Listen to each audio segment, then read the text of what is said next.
Hello everyone, welcome back to another episode of Truly Bedrock. It is episode 10. We finally got into the double-digit episodes. That is fantastic.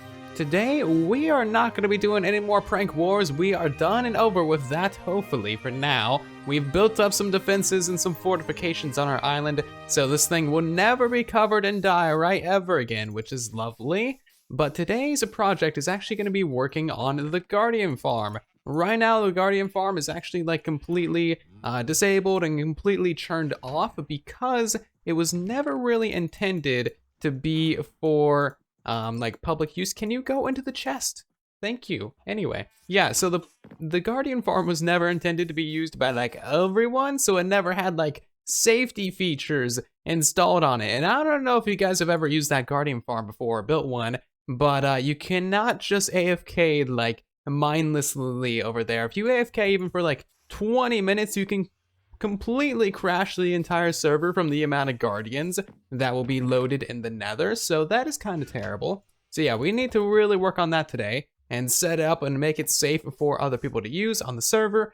But what we're going to do at the beginning of this episode is actually get ourselves a whole ton more sand because we need ourselves a bunch of glass. And while all that is smelting down, I can actually talk to you guys about some plans that me and Zloy have come up with for the island around here and just general plans for the rest of this season. So I'm just gonna go swim off and find myself a nice patch of sand and probably use the rest of the durability on my shovel.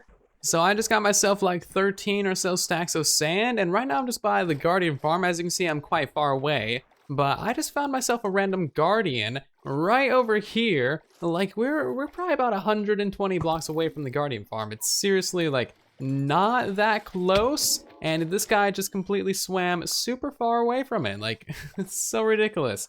They really should stick to like the actual Guardian monument itself and not just swim off completely randomly. Look how far away that is. That is ridiculous. Anyway, I'm gonna swim back to the main island, smelt all this down, and then we can continue rambling about the plans that we have in place. So last night when I went to bed, there was no giant castle here, and now there is giant castle and giant like fortress in front of that as well. And I know some of this is spoilers, so I'm trying not to show too much of it. If you're interested in what's going on here, I'll link to Zloy's video.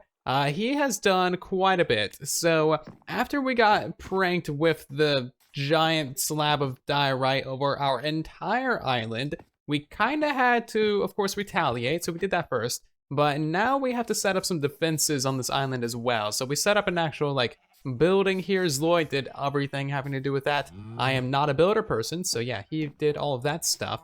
And now hopefully we will no longer be pranked. But we're also going to start building our ship soon to get off of this island and sail off to season 1, because that is of course like the premise for the season. We're stuck out here, we need to make our boats, we need to sail off to the mainland and actually start the season 1 eventually. So what we're going to be building around here is a little bit of like a shipbuilding factory. Not so much like a factory, it's only intended to make like 1 or 2 boats, but yeah, kind of like a shipyard. So we have kind of like markers laid out for all kinds of different buildings and different projects to actually bring together all the parts necessary to build a ship. Now on the front of this island, we had that massive like diorite skull that was left here with the diorite prankage. Now Zloy has replaced that with this fabulous, actually good skull.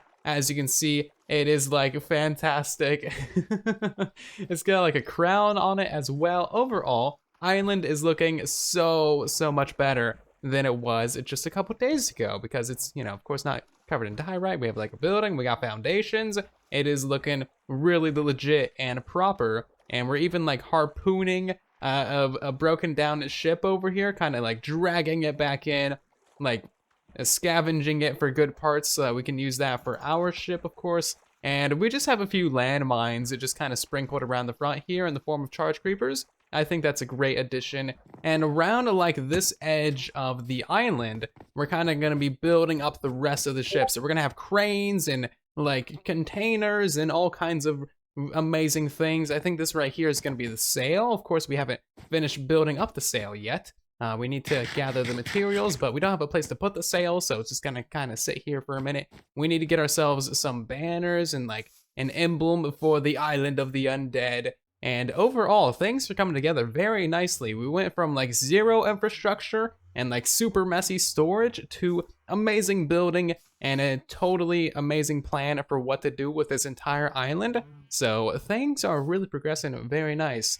So while Zloy was building an amazing mansion over there, I kind of did something that doesn't look nearly as impressive, but I actually organized all of the items that we have, or more or less all the items that I have, into these wonderfully labeled chests. Made the super smelter, which is very slow. Apparently 4 furnace is not nearly fast enough, but I think that's pretty much all I really need to tell you guys. Things are progressing very, very quickly over here, which is lovely.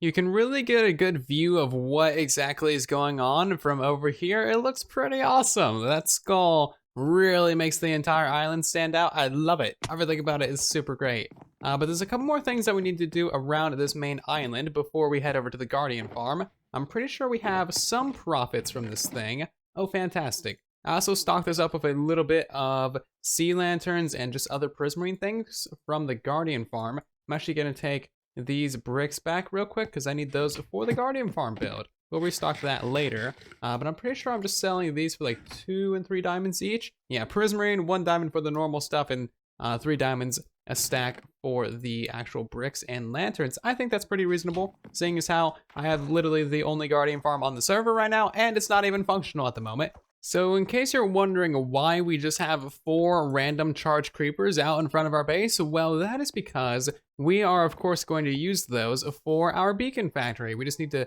transport them over there and then actually detonate them for some wither skulls. Now we actually have another creeper that just so happened to randomly spawn in here. I nearly blew it up a couple times while just exploring it, but I'm going to try and wrangle this thing outside. Is there 2 of them? No, there's only 1. Hello there. You, yes, hi. Follow me. That's what you want to do, right? Yes, hi. Hello. No, oh, come on. It's just a corner. You can walk around corners. Yes, hi. Follow me. Keep on follow. Really? Hi. Yes, you. Oh god, he's getting too close. Why is this guy so stupid? Let's go off into the water where you're not going to destroy our beautiful build, and then we can actually get you in a boat. And then we can strike you with lightning, and then it'll be happy fun times, because then you'll be all shiny.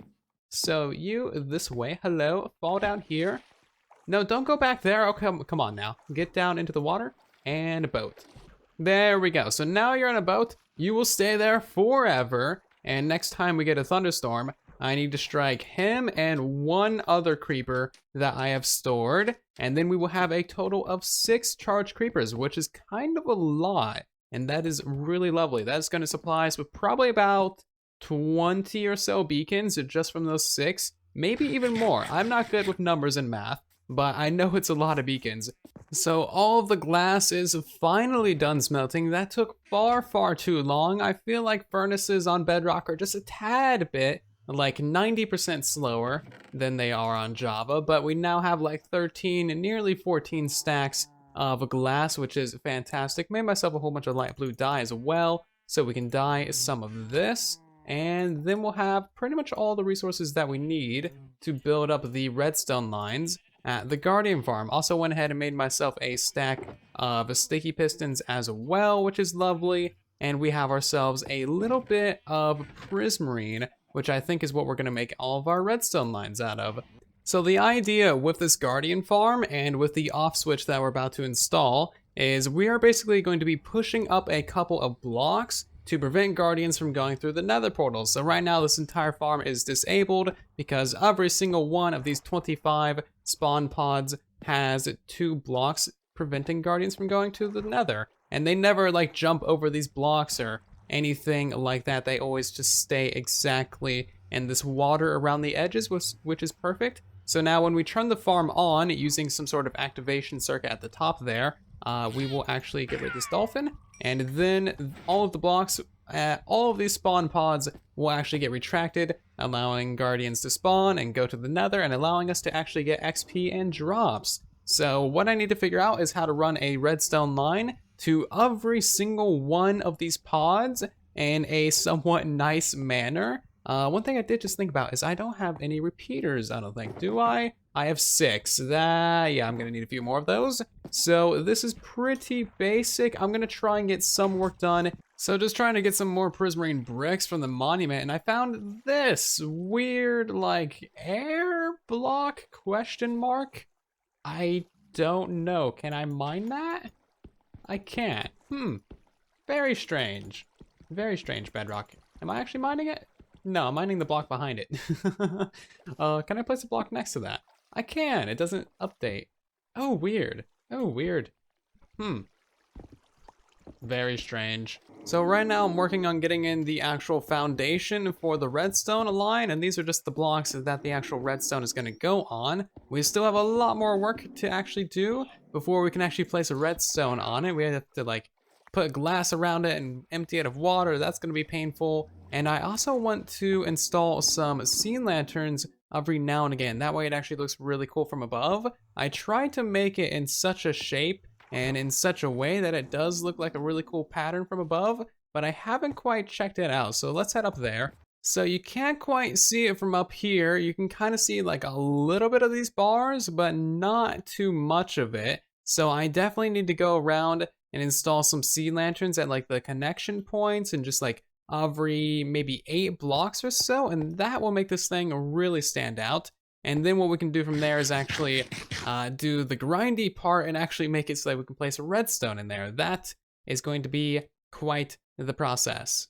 So I just went ahead and put in a bunch of sea lanterns on our little lines right here, and they're looking pretty okay from above. You can kind of see the general layout. It is more or less completely mirrored on both sides, so they're pretty much exactly the same, which is cool. They're not exactly the same because all of these spots are laid out in an uneven, awkward grid. So yeah, thanks Mojang, appreciate it. Just trying to make some, you know, symmetrical things here, but I can't. But anyway, what we can do is head down to the bottom now, hope our pickaxe doesn't break, and I need to start installing the actual technical side of this. First time really doing like the aesthetical side of something before making it functional. So what I'm thinking we're gonna do is make this like a 1 tall area in here, kind of like that, just barely enough room for all of the redstone to actually be in there. Now, the reason why I'm gonna do that is because that is way cheaper on glass, and this is actually a pretty big grid. Originally, I wanted to make it so that we could actually walk through these little tunnels, and that would be so very convenient, but that is going to take an extreme amount of glass. So maybe what I'll do is I will kind of trace around the edges of this track, going all the way around, just to kind of get an idea for how much glass it's gonna take. And kind of do that on both sides, of course. And then if we have like a ton of glass left over, like an absolute load, then I might make it too tall. It would be really nice if we could make it too tall, because then that would just make everything super easy. So all the walls are in place, and I have nowhere near enough glass to actually cover up the rest of it and make it too tall. So yeah, we're gonna keep it 1 tall. That's like maybe not even enough glass to do that. So I'm not entirely sure how to do this. I guess we can experiment a little bit. Right now, I did go around the edges and put slabs in place so that I can reach in from the outside and put down redstone or sponges or whatever I need to do. But I'm hoping what I can do is just swim around in here like this. Oh great, we have a dolphin in there. Well, you guys know what's gonna happen to that dolphin. I don't need to tell you. But if we place down a sponge, we just completely fall out of there. Oh, I wasn't quite expecting that. Okay.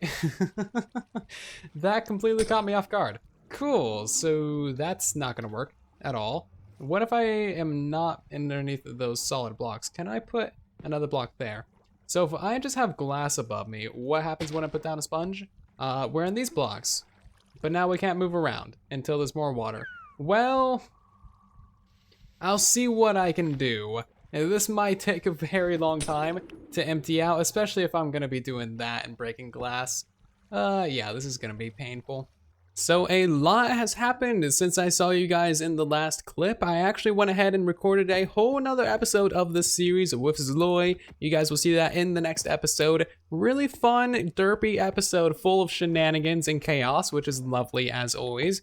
But as you can see, I've done a lot of stuff around here. So I got the entire redstone line installed. I know we've been working on this forever now, but this took an amazingly long time to put in place. Like, my God, that was a pain in the butt because you have to place every single piece of redstone dust via one of these slabs, and whenever you're swimming, you always like glitch through here. It's just a mess. So that took a lot of grind and hair pulling to actually get done. But once I got that done, I installed a pretty simple activation system over here. Just a redstone line that goes all the way up. I know it's extremely janky. We're just gonna have to deal with that. Vertical redstone never looks nice. But then up here at the top, I have a pretty basic and just good enough little AFK room. I do like the dark oak and prismarine though, I will say.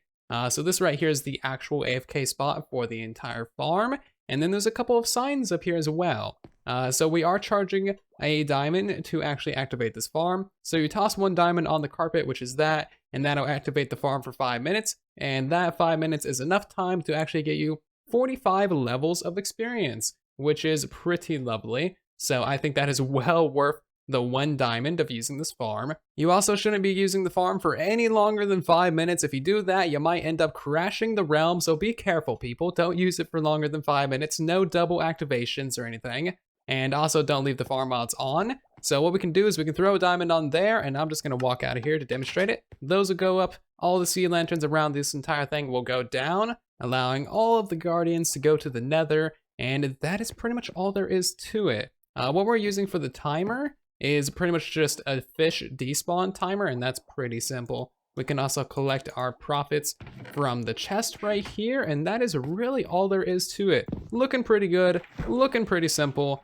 So now we need to work on the nether side kill chamber, and I want to set up some stuff with the potion brewers. So I would like to... Are there a lot of guardians in the nether? This is taking a while to... I feel like there's a lot of guardians here. Maybe not. Okay.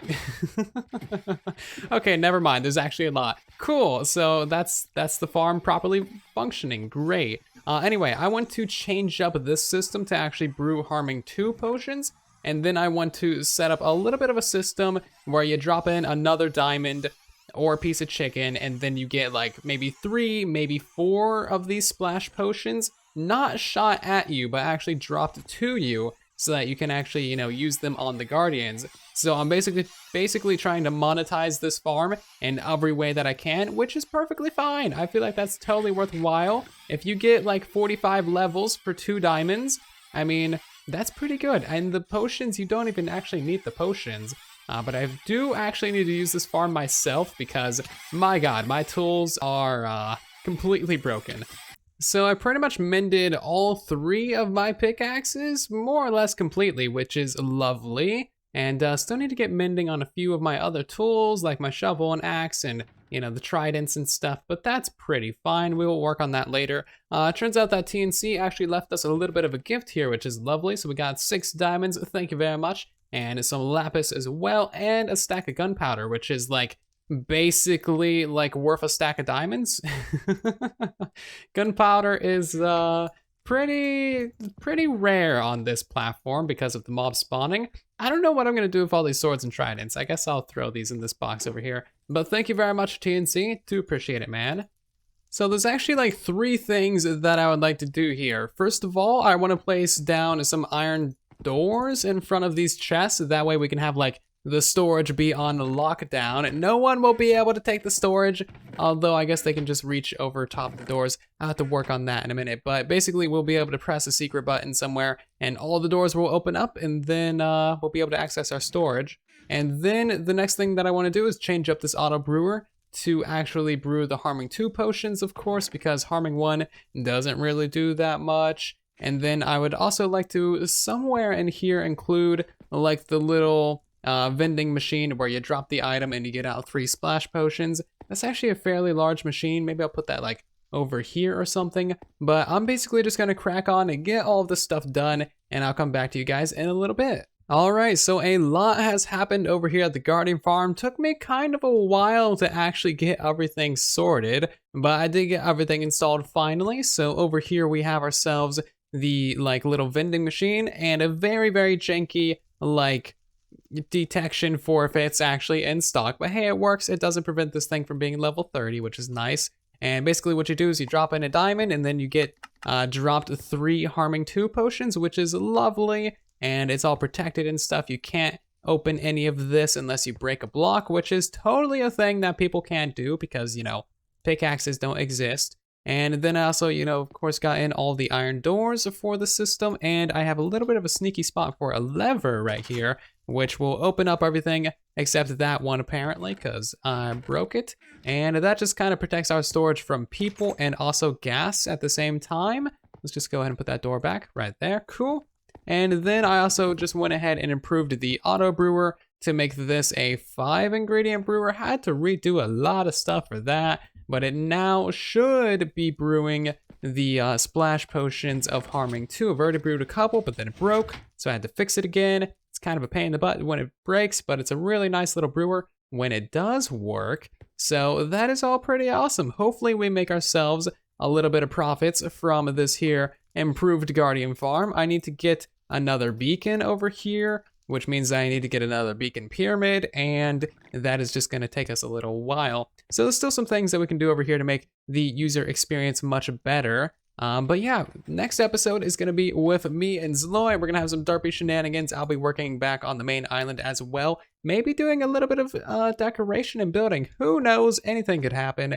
But after that, I think we'll probably get back to working on our Guardian farm area, maybe doing some stuff with villagers, maybe a slime farm. I have no idea. We will figure it out. Apparently we're out of ingredients already. That's lovely. Anyway, that is going to do it for this episode of Truly Bedrock. Thank you all very much for watching. I do hope that you did enjoy. If you did, please do leave a like on the video. Really helps out the video and the channel and just the entire series in general. But I will see you all down in the comment section and in the next one. Thank you very much for watching, and then there was silence.